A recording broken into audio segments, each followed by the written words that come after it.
Aguara Jareyagua, el zorro y el tigre. Una noche, Aguara descansaba al lado de una laguna. Y de repente apareció Yagua, que salió desde los arbustos.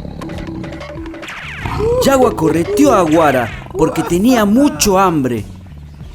Aguara, asustado, tuvo que ingeniarse para que Yagua no lo coma. Aguara vio que la luna reflejaba en la laguna.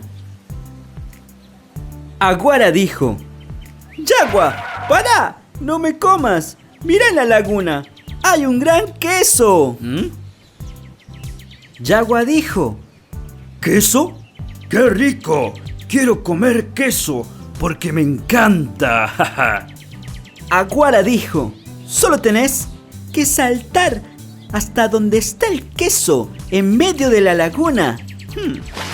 Yagua se cansó de intentar comer el queso y nunca lo logró, y se desmayó sobre un tronco que flotó hasta la orilla.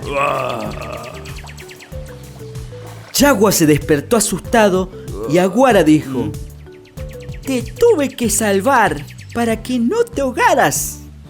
Yagua dijo: Gracias, Aguara. Te debo una. Ahora seremos amigos. Aguara se marchó a carcajadas porque se salió con la suya por su gran picardía. Fin.